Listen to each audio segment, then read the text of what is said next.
Good morning, good morning, good morning, good morning friends. कैसे हैं आप सभी लोग? आशा है आप सभी लोग बहुत अच्छे होंगे, अपना और अपने परिवार वालों का ध्यान रख रहे होंगे और साथ में पढ़ाई लिखाई भी थोड़ी बहुत चल रही होगी आप लोगों की। पढ़ाई लिखाई बहुत ज़्यादा नहीं चलती है, पढ़ाई लिखाई थोड़ी बहुत ही चलती है।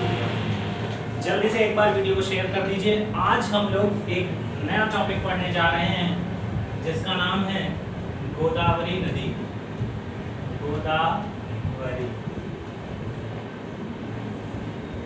बहुत इंपॉर्टेंट टॉपिक। आप देख रहे हैं अध्ययन एकेडमी ऑनलाइन यूट्यूब चैनल। मैं राजीव मिश्रा, आपका दोस्त, आपका भाई, आपके सामने हाजिर हूँ। जल्दी से सभी लोग आ जाएं, एक बार शेयर कर दीजिए सभी लोगों को और संख्या बढ़ाते रहिए भाई अपनी। आप लोगों की संख्या दिन प्रतिदिन कम होती जा रही है और ये आपके इंटरेस्ट को दिखा रहा है कि आप कितना इंटरेस्ट ले रहे हैं। तो संख्या बढ़ाते रहिए। आपकी जब संख्या ज़्यादा होती है तो हम लोगों को भी मज़ा आता है पढ़ाने में। संख्या बढ़ाते रहिए। तो हम लोग आज गोदावरी नदी पढ़ेंगे और प्रायद्वीपीय भारत की नदियां भी इसको कहा जाता है। क्या कहा जाता है? प्रायद्वीपीय नदियां। प्रायद्वीपीय नदियां।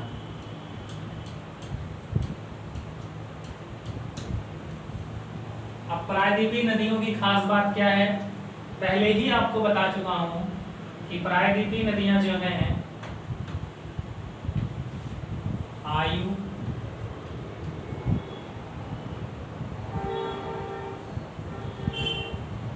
तो जाइए बोर्ड हैंग हो रहा है। प्रायद्वीपीय नदियां मैं आपको पहले ही बता चुका हूं कि हिमालय की नदियों की अपेक्षा प्रायद्वीपीय नदियां जो हैं वो आयु में काफी बड़ी हैं। कैसी हैं? काफी बड़ी हैं। आयु में हिमालय की नदियों के अपेक्षा बड़ी है।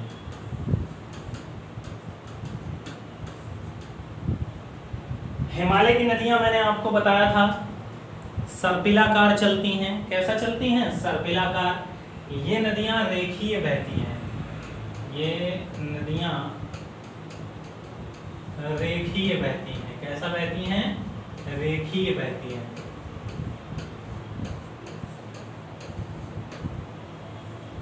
ये नदियां रेखीय इसलिए बहती हैं क्योंकि आपको पता है दक्षिण भारत का जो क्षेत्र है, दक्षिण भारत का जो भी क्षेत्र है, ये पूरा बीच वाला जो भाग है ये पूरा पठारी भाग है। कैसा भाग है? पठारी भाग है। तो नदियां जब यहाँ से निकलेंगी, नदियां जब यहाँ से निकलेंगी और आगे बढ़ेंगी तो यहाँ पर रेखीय बहेंगी क्योंकि पत्थरों को बहुत ज्यादा नहीं काट पाती हैं। इसलिए प्रायद्वीपीय नदियां कैसी बहती हैं? रेखीय बहती हैं। कैसा बहती हैं? रेखीय। यहाँ पर किसी को कोई दिक्कत?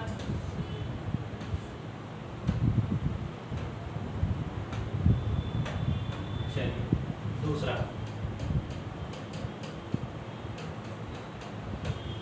ज्यादातर नदियां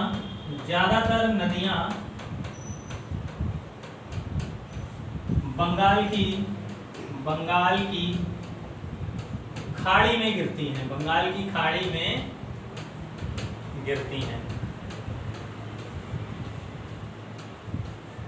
ज्यादातर नदियां कहाँ गिरती हैं? ज्यादातर नदियां बंगाल की खाड़ी में गिरती हैं जाकर। दो नदियां केवल ऐसी हैं जो इंपॉर्टेंट, दो नदियां हैं, वैसे तो 3-4 नदियां हैं जो पश्चिमी प्रवाह वाली हैं, या इनको कहा जा सकता है कि पूर्वी प्रवाह की नदियां हैं। कौन सी नदियां हैं? पूर्वी प्रवाह की नदियां हैं। 2-3 नदियां ऐसी हैं जो डेल्टा का निर्माण नहीं करती हैं। जैसे आपने सुना होगा नर्मदा, ताप्ती। ये नदियां डेल्टा का निर्माण नहीं करती हैं। ये नदियां किसका निर्माण करती हैं? ज्वार नद मुख। ज्वार नद मुख का निर्माण करती हैं। किसका निर्माण करती हैं? तो ज्वार नद मुख का निर्माण करती हैं ये नदियां। अब ज्वार नद मुख क्या होता है? इंग्लिश में इसे एस्चुरी कहा जाता है।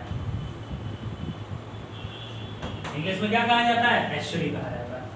अब ज्वार नदमुख और डेल्टा समझिए क्या होता है। जैसे एक नदी है, किसी पर्वतीय क्षेत्र से निकली और उसके बाद ये मैदानी भाग और ये समुद्री क्षेत्र मिल जाता है। अब यहाँ से जब नदी आएगी, यहाँ से जब नदी बहेगी और ये नीचे ढलान में आते आते आते आते ये सीधे समतल आएगी, उसके बाद जब समुद्री क्षेत्र में जाती है तो समुद्री भाग थोड़ा सा नीचा होता है। कैसा होता है? नीचा होता है। तो समुद्र में आने से पहले नदियाँ छोटे छोटे भागों में बट जाती हैं। किस में बट जाती हैं? छोटे छोटे भागों में बट जाती हैं। और इसको अगर आप ध्यान से देखेंगे तो ये आकृति लगभग त्रिभुजाकार होती है। कैसी होती है? त्रिभुजाकार होती है। और ग्रीक में ट्रायंगल को डेल्टा बोला जाता है। क्या बोला जाता है? डेल्टा बोला जाता है। तो इस वजह से इन नदियों को क्या बोला जाता है? डेल्टा बनाने वाली नदियां बोला जाता है। तो डेल्टा समझ में आ गया आपको। अब मान लीजिए कोई नदी, ये है पूर्वी प्रवाह वाली नदी। कौन सी नदी है? पूर्वी प्रवाह वाली नदी, पूरब की ओर प्रवाहित होती है। अब कोई नदी मान लीजिए आपकी इधर से बही और इधर साइड जाती है। इधर ढलान बहुत ज्यादा तीव्र होती है, पश्चिम साइड। ये नदियां पश्चिमी प्रवाह वाली हैं। कैसी हैं? पश्चिमी प्रवाह वाली। अब यहां से जब कोई नदी जाएगी तो ये तीव्र ढलान होता है और नीचे जाके डायरेक्ट समुद्र में मिल जाती है। किसमें मिल जाती हैं? डायरेक्ट समुद्र में गिर जाती है। ये हमारी प्लेट है, ये हमारी जमीनी प्लेट है और ये समुद्र वाला स्थान है। तो डायरेक्ट समुद्र में मिल जाती हैं। तो और इसका मुहाना जो होता है, जो गर्त जो होता है, ये बहुत गहरा होता है। तो जब नदी का पानी डायरेक्ट समुद्र में गिर जाए तो उसको क्या कहते हैं? ज्वार नदमुख। नदी के मुख में जब ज्वार आने लगता है वही ज्वार नदमुख कहलाता है, या इसी को एस्चुरी कहते हैं। तो दोनों में अंतर पता चला कि डेल्टा किसे कहा जाता है और एस्चुरी किसे कहा जाता है। दोनों में अच्छे से अंतर पता चला। चलिए अब हम लोग शुरुआत करते हैं अपनी नदी, जिसका नाम है गोदावरी। गोदावरी।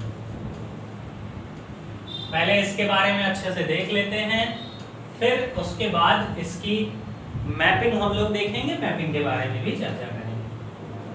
आप देखिए, गोदावरी नदी का जो उद्गम है, उद्गम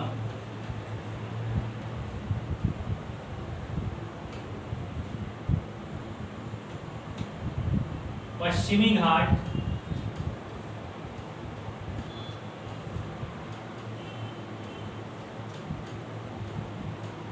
महाराष्ट्र के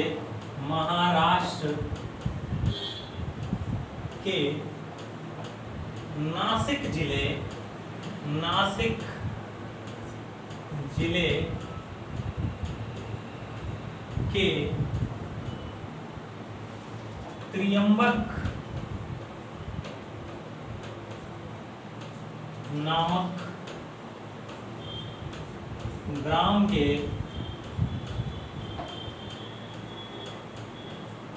त्रियंबकम की चोटी से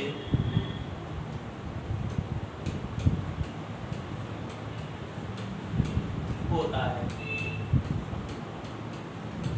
इसका उद्गम कहां से होता है? कई जगह त्रियंबक की चोटी लिखी है, त्रियंबकम की भी चोटी बोली जाती है।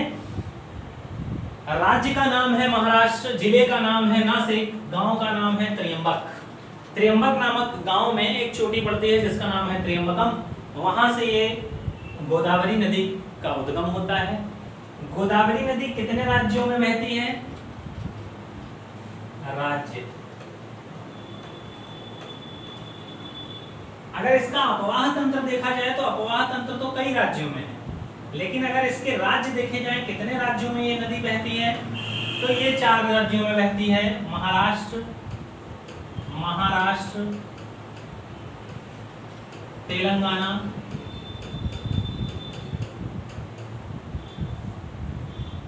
और आंध्र प्रदेश।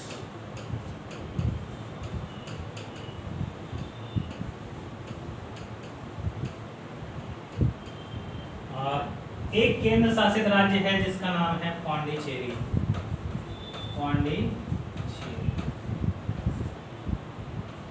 पौंडीचेरी के यमन से गुजरती है। कहां से गुजरती है? यमन से गुजरती है।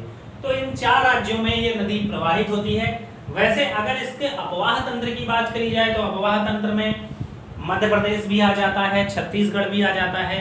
जैसे छत्तीसगढ़ से एक इसकी सहायक नदी आती है जिसका नाम है शिवनाथ। क्या नाम है? शिवनाथ। बहुत इंपॉर्टेंट नदी है छत्तीसगढ़ की। तो ये सारी नदियां हैं, लेकिन हमको केवल राज्य जानने हैं, ज्ञात करने हैं कि किस राज्य में गोदावरी नदी की मुख्य धारा बहती है। कौन सी धारा बहती है? मुख्य धारा। तो महाराष्ट्र, तेलंगाना, आंध्र प्रदेश और पौंडीचेरी। नेक्स्ट इसके बारे में इंपॉर्टेंट पॉइंट है,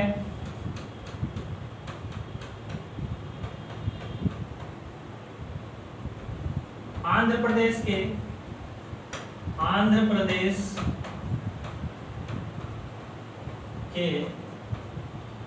राजमुंद्री नामक स्थान पर डेल्टा का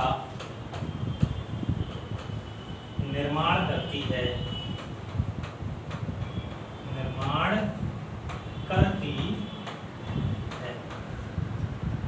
ठीक, आंध्र प्रदेश के राजमुंद्री नामक स्थान पर यह डेल्टा का निर्माण करती है।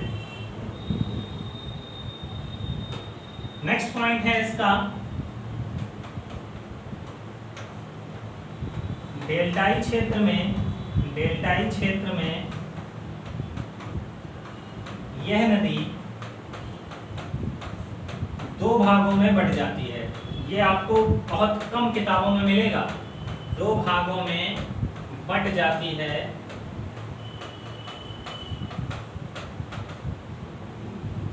पहले का नाम है गौतमी गोदावरी और दूसरे का नाम है विशिष्ट गोदावरी। इन 2 भागों में ये नदी बढ़ जाती है। डेल्टाई क्षेत्र में प्रवेश करने से पहले नदी 2 भागों में बढ़ती है। एक का नाम गौतमी और एक का नाम विशिष्ट। गौतमी गोदावरी और विशिष्ट गोदावरी। ठीक है, तो ये इन 2 भागों में बढ़ती है और ये पॉइंट आपको बहुत कम किताबों में मिलेगा। पीसीएस में पूछा गया ये क्वेश्चन है कि गोदावरी नदी किन 2 भागों में बढ़ती है, तो गौतमी गोदावरी और विशिष्ट गोदावरी। इतने पॉइंट क्लियर। नेक्स्ट पॉइंट है आपका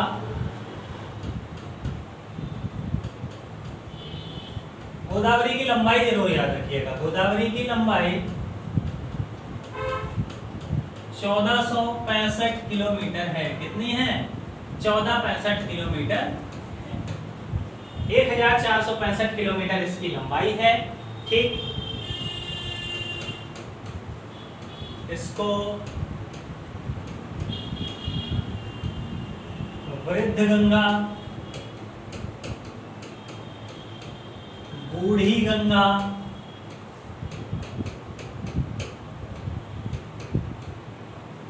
दक्षिण भारत की गंगा,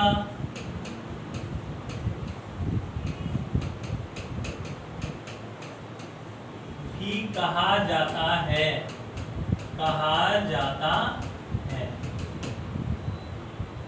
इसको वृद्ध गंगा, बूढ़ी गंगा, दक्षिण भारत की गंगा भी कहा जाता है। अच्छा, इसमें कई कंफ्यूजन है। दक्षिण भारत की गंगा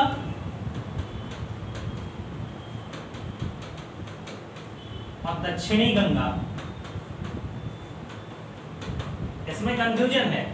इसका आंसर गोदावरी होगा और इसका आंसर कावेरी होगा। कावेरी।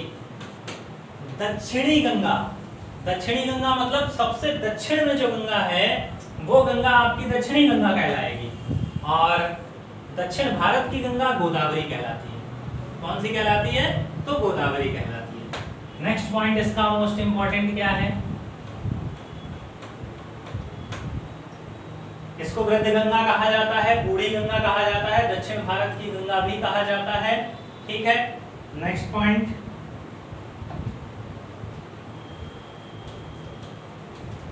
इसकी सहायक नदी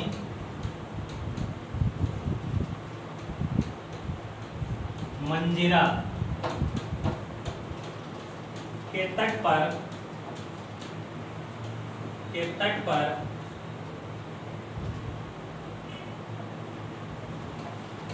निजाम सागर बांध स्थित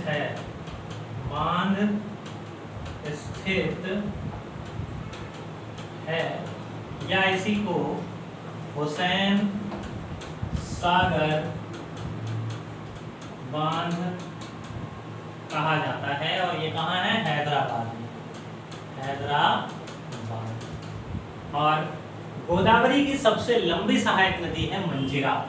कौन सी है? सबसे लंबी सहायक नदी मंजीरा है। कौन सी है भैया सबसे लंबी सहायक नदी? तो इसकी सबसे लंबी सहायक नदी मंजीरा है। ठीक, अच्छा, राजमुंदरी में ही तंबाकू अनुसंधान केंद्र भी है। यहाँ पर जहाँ पे ये डेल्टा बनाती है, इस राजमुंदरी में, यहीं पर तंबाकू अनुसंधान केंद्र भी है। तंबाकू अनुसंधान केंद्र कहाँ है? राजमुंदरी में। अब तंबाकू अनुसंधान केंद्र है, इसका मतलब है वहां तंबाकू ज्यादा होती होगी, तो आंध्र प्रदेश तंबाकू के उत्पादन में प्रथम नंबर पे आता है। किसमें आता है? प्रथम नंबर पे आता है। चलिए, सबसे लंबी सहायक नदी इसकी कौन सी है? मंजीरा। अब इसकी हम लोग सहायक नदियां देख लेते हैं। क्या देख लेते हैं? सहायक नदियां। सहायक नदियां इसकी कौन कौन सी हैं? इसकी सहायक नदियां हैं प्रवरा, पूर्णा, प्राणहिता, वेनगंगा, पेनगंगा,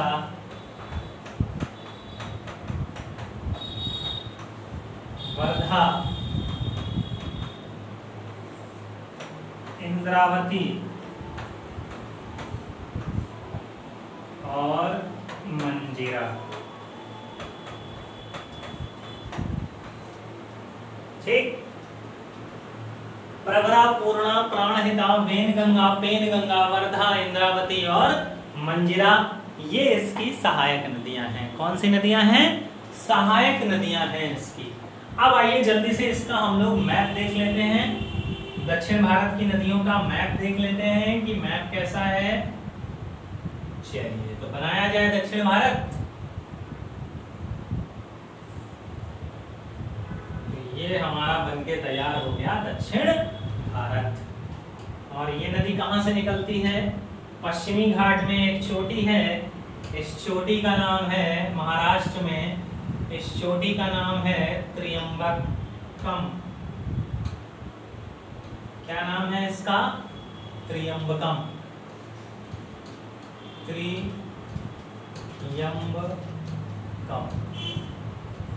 या कहीं कहीं इसको त्रियंबक भी कहा जाता है, त्रियंबक।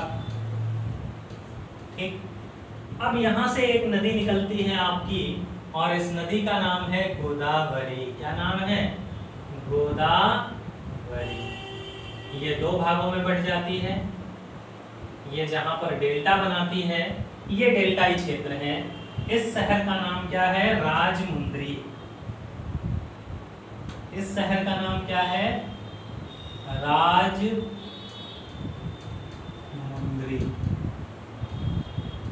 आंध्र प्रदेश में यह शहर पड़ता है, इस शहर का नाम है राजमुंदरी। अब इसकी सहायक नदियां हम लोग देख लेते हैं। सहायक नदियां किससे बनाई जाएं? सहायक नदियां इससे बना ली जाए। गोदावरी की सहायक नदी है प्रवरा, पूर्णा, प्राणहिता। अच्छा, प्राणहिता की ही सहायक नदी है वेनगंगा और पेनगंगा। वैसे इनको इसी में गिन लिया जाता है, प्रवरा, पूर्णा, प्राणहिता, वेनगंगा, पेनगंगा, वर्धा। सबसे लास्ट में इससे नदी मिलती है इंद्रावती, और इधर से एक नदी जाती है जिसका नाम है मंजीरा। क्या नाम है? मंजीरा। सबसे खास बात, मंजीरा नदी के तट पर एक सागर स्थित है। इस सागर का नाम है हुसैन सागर। हुसैन सागर बांध या निजाम सागर बांध। ये है इसकी प्रवरा, पूर्णा, प्राणहिता, वेनगंगा, पेनगंगा, इंद्रावती। इधर से एक नदी आती है शिवनाथ, वो आती है छत्तीसगढ़ से। ये मंजीरा।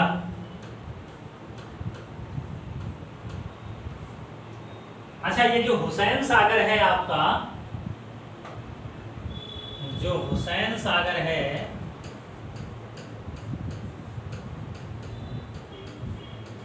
या निजाम सागर जो है,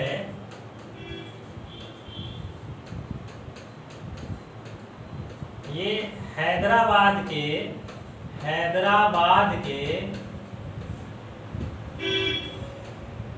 निजामाबाद शहर में स्थित है। कहाँ स्थित है? निजामाबाद। अच्छा, इस पे मैं जोर क्यों ज्यादा दे रहा हूँ, क्योंकि कई बार एग्जाम में ये पूछा गया है। तो ये है इसकी सहायक नदियां। अब ये नदी किस नाम से जानी जाती है? इसको बेटा कहीं किनारे करने पहले उठा के, तुम बेटा सब लोग इधर आ जाओ। हुसैन सागर बांध, निजाम सागर बांध को उधर फेंक दिया हम लोगों ने। अब देखते हैं, देखिए ये नदी जो है इसको गौतमी गोदावरी और इस नदी को विशिष्ट गोदावरी कहा जाता है। एक आपकी गौतमी गोदावरी और एक आपकी विशिष्ट गोदावरी। ठीक है, ये गोदावरी नदी का मैप है। अब अंतिम जानकारी बची है इसकी एक, कि ये नदी भैया किस कलर से लिखें? महाराष्ट्र के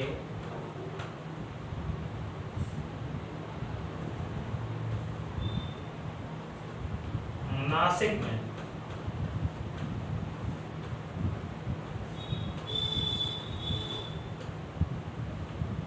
गोदावरी नदी के तट पर, गोदावरी नदी के तट पर कुंभ का मेला लगता है। कुंभ का आयोजन होता है। ये था आपका गोदावरी नदी, पूरी जानकारी आपकी गोदावरी नदी का। इससे ज्यादा जानकारी आपको गोदावरी नदी के बारे में नहीं चाहिए, बस इतना आपके लिए पर्याप्त है। जल्दी से कोई रिवीजन हो जाए, क्या क्या हम लोगों ने पढ़ा है गोदावरी नदी में।